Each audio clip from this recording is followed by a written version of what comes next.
পশ্চিমবঙ্গ পঞ্চায়েত ও ICDS নিয়োগ 2026-এর জন্য এখানে পশ্চিমবঙ্গ সম্বন্ধে কিছু গুরুত্বপূর্ণ এবং ইম্পর্ট্যান্ট প্রশ্ন দেওয়া আছে।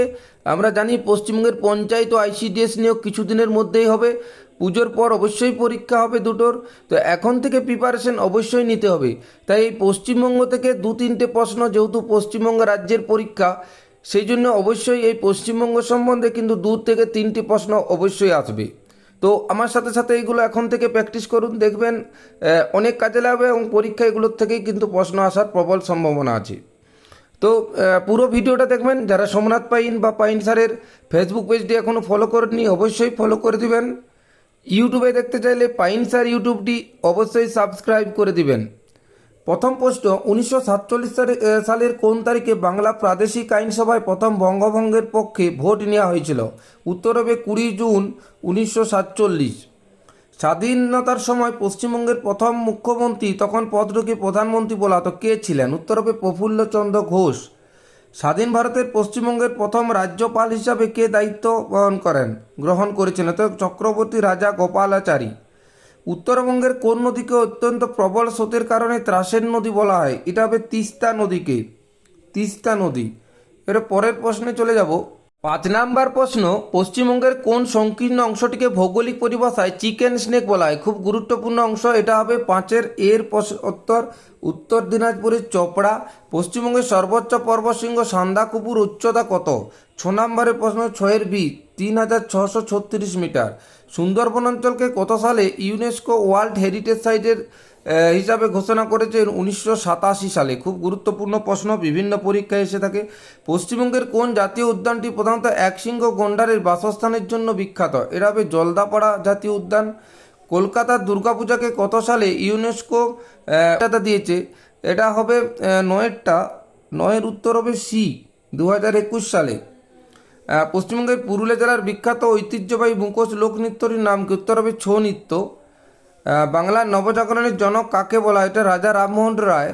পশ্চিমবঙ্গের কোন জেলাকে সাধারণভাবে ভারতের আমের জেলা বলা হয়? এটা মালদা। ভারতের প্রথম ভূগর্ভস্থ মেট্রো রেল পরিষেবা কোন শহর এবং কত সালে চালু হয়েছিল? এটা কলকাতা, 1984। কলকাতা, 1984। বিখ্যাত দেশাত্মবোধক গান বন্দে মাতরমের রচয়িতা বা সাহিত্যিক কে? এটা বঙ্কিমচন্দ্র চট্টোপাধ্যায়। বাংলা সাহিত্যের কালজয়ী মাস্টারপিস উপন্যাস পথের পাঁচালীর লেখক কে? এটা 15 বিভূতিভূষণ বন্দ্যোপাধ্যায়, পথের পাঁচালী। পরের প্রশ্নে চলে যাব। 16 নম্বরের প্রশ্ন, ভারতের প্রাচীনতম এবং প্রথম আধুনিক সাধারণ বিশ্ববিদ্যালয় কোনটি? এটা হবে কলকাতা বিশ্ববিদ্যালয়। ভারতের প্রথম সাধারণ ভৌগোলিক নির্দেশক, প্রথম জিআই ট্যাগ প্রাপ্ত পণ্য কোনটি? দার্জিলিংয়ের চা।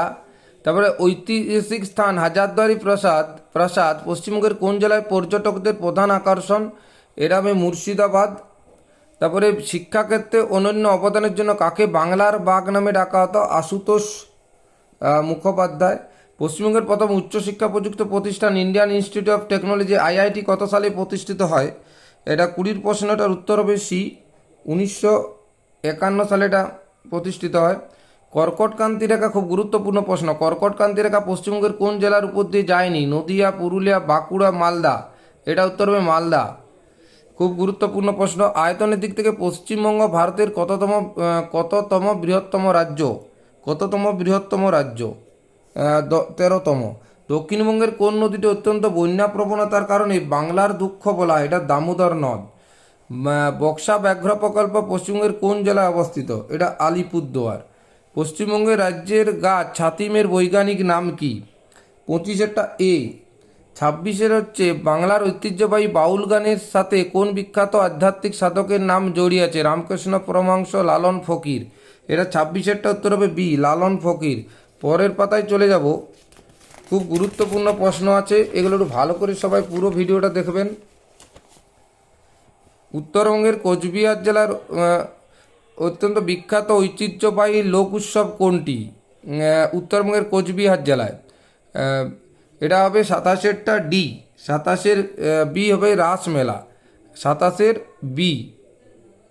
28 হচ্ছে কলকাতার বিখ্যাত এশিয়াটিক সোসাইটি কার দ্বারা প্রতিষ্ঠিত হয়েছিল? Sir William Jones. 28-এর বি।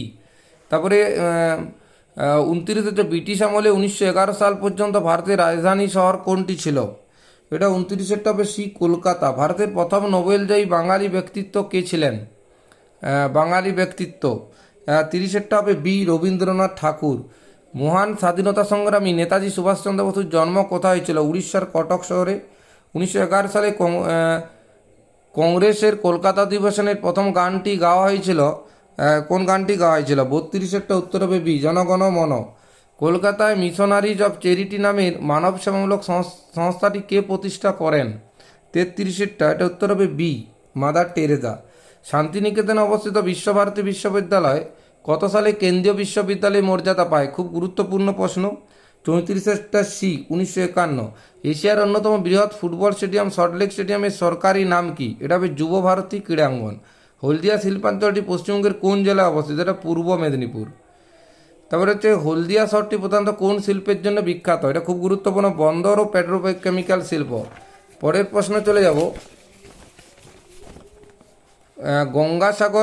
গঙ্গাসাগর মেলা প্রতি বছর পশ্চিমবঙ্গের যে দ্বীপে অনুষ্ঠিত হয়? সাগর দ্বীপ, জম্মু দ্বীপ, লথিয়ান দ্বীপ, হেনরি দ্বীপ। এটা উত্তর হবে 38 এটা হবে সবাই জানি সাগর দ্বীপ। পুরুলিয়ার বিখ্যাত সর্বোচ্চ পাহাড়টির নাম কি? এটা হবে অযোধ্যা পাহাড়। খড়গপুর আইআইটি পশ্চিমবঙ্গের কোন জেলায় অবস্থিত? এটা হবে পশ্চিম মেদিনীপুর। আন্তর্জাতিক মাতৃভাষা দিবস বাংলা ভাষা আন্দোলনের শহীদ দিবস কোন তারিখে পালিত হয়? এটা হবে 41 সি হবে 21 ফেব্রুয়ারি আন্তর্জাতিক মাতৃভাষা দিবস। দার্জিলিং হিমালয় বা টয় ট্রেন কত সালে ইউনেস্কো বিশ্ব ঐতিহ্যবাহী মর্যাদা পায়? এটা খুব গুরুত্বপূর্ণ বলা। টয় ট্রেনটাতে দার্জিলিং হিমালয়ে রয়েছে, সেটা কত সালে পায়? 42 এটা উত্তর হবে বি 1999 সালে। বিখ্যাত কপিল মুনির আশ্রম পশ্চিমবঙ্গের কোথায় অবস্থিত? কপিল মুনির আশ্রম আমরা জানি গঙ্গাসাগর। জলপাইগুড়ি এবং আলিপুরদুয়ার জেলা দুটি কোন ভৌগোলিক অঞ্চলের অন্তর্গত? এটা হবে তোরাই এবং ডুয়ার্স। কলকাতার পোশাকি নাম ইংরেজ আমলে কী ছিল? উত্তর হবে ক্যালকাটা। 45 এটা উত্তর হবে বি। বিদ্রোহী কবি নামে বাংলা সাহিত্যের পরিচয় ছিলেন কাজী নজরুল ইসলাম। স্বাধীনতা আন্দোলনের অবদান রাখা মাতঙ্গিনী হাজরা কোন জেলার বাসিন্দা ছিলেন? 47 বি পূর্ব মেদিনীপুর। কলকাতা মেট্রো রেল কত সালে প্রথম জনগণের জন্য চালু করা হয়েছিল? কলকাতা জনগণের জন্য চালু করা হয়েছিল 1984। পরের প্রশ্ন, কলকাতার আন্তর্জাতিক বিমানবন্দরের নাম কার স্মরণে হয়েছে? এটা আমরা জানি নেতাজি সুভাষচন্দ্র বসু। কবি কাজী নজরুল ইসলামের জন্মস্থান চুরুলিয়া গ্রামটি বর্তমানে কোন জেলায় অবস্থিত? চুরুলিয়া। এটা 50 বি পশ্চিম বর্ধমান। এই 50টি গুরুত্বপূর্ণ এবং এই ধরনের প্রশ্ন আইসিডিএস বা পঞ্চায়েতে এসেই থাকে, তো একটু ভালো করে পুরো ভিডিওটা দেখার অনুরোধ রইল। এগুলো এখন থেকে একটু ভালো করে প্র্যাকটিস করুন, দেখবেন পরীক্ষা অবশ্যই সবার ভালো হবে। আমার সাথে সাথে এই স্টাডি মেটেরিয়াল এবং পিডিএফ চাইলে অবশ্যই কমেন্ট করবেন। ধন্যবাদ।